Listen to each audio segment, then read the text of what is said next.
Formal nang naghain ng resignation bilang pinuno ng makapangyarihang Blue Ribbon Committee si Senator Ping Lacson. Umuhog naman ang regodon sa Senado na itinanggi ng ilang senador. Habang may nagmungkahi ng snap election na dapat daw hindi lahukan ng mga nakaupo ngayong opisyal. May report si Sandra Aguinaldo. Wala pang isang buwan mula nang maupong chairman ng Senate Blue Ribbon Committee, nagbitiw si Senate President Pro Tempore Panfilo Lacson. Ang resignation letter niya natanggap na ni Senate President Tito Soto. Isinaan ni Lacson na ilang kapwa-senador ang dismayado raw sa tinatakbo ng pagsisiyasat ng komite sa flood control mess kung saan dawit ang ilang senador. Pinalalabas daw ng ilang senador na pinupuntirya niya ang mga kasamahan habang pinoprotektahan ang mga kongresistang dawit daw talaga sa anomalya. Pinasinungalingan niya ni Lacson. Aniya, hindi niya pinupolitika ang kanyang pangunguna sa lahat ng pagdinig ng komite. Kahapon pa nagpahayag si Lacson ng kahandaang mag-resign. Kanina, bago ang resignation letter, naunang sinabi ni Soto na tingin niya na frustrate si Lacson sa mga komento ng ibang senador. Nag-hearing siya, may umaangal. Bakit nag-hearing? Pag hindi siya nag-hearing, may umaangal. Ba't hindi nag-hearing? Ano ba talaga? Diba? So, and then I think the way he ran the Blue Ribbon Committee hearings were very good. The man is frustrated. Natanong si Soto, pwede kayang tanggihan ng mayorya ang pagbibitiw ni Lacson? Sa pagkakaalam daw ni Soto, ang resignation letter ay abisong gusto ng magbitiw at hindi paghingi ng permiso.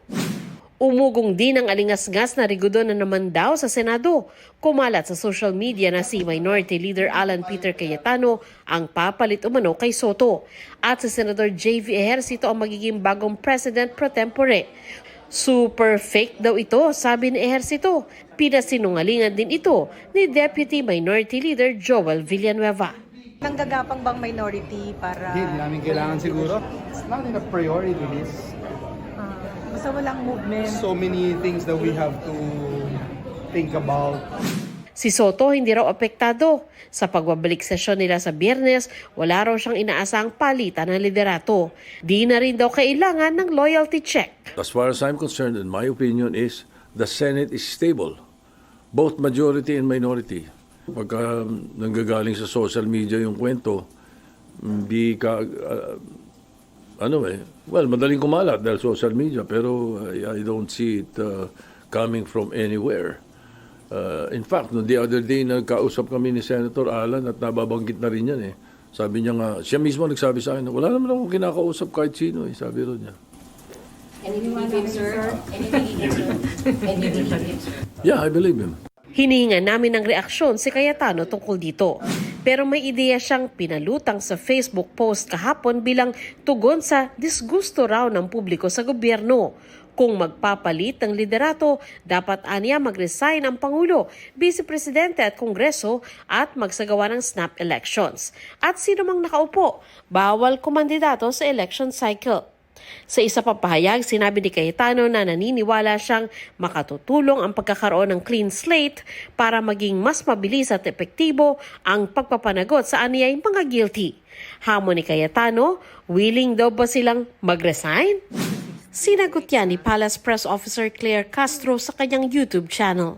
Mauna ka na. Total, aminado ka. Politicians are suspects. Kasama ka, ikaw ang umamin, ikaw pa lang ang umamin, edi, ikaw ay suspect.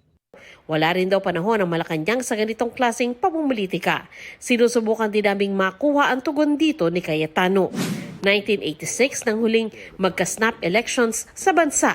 Ipinatawag ito ni dating Pangulong Ferdinand Marcos Sr. sa gitna ng mga batikos sa kanyang pamumuno.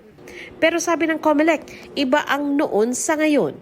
At ang snap election noon, isinagawa bago nagkabisa ang 1987 Constitution na naglinaw ng batayan kung kailan gagawin ang eleksyon. Sabi ni retired Senior Associate Justice Antonio Carpio, labag sa saligang batas ang mungkahi ni Cayetano na bawal kumandidato ang nakaupo. That one is not feasible because you cannot prevent them from running.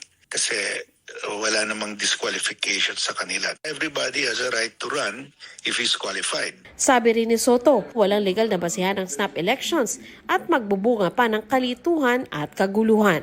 What do you do with those who are not guilty?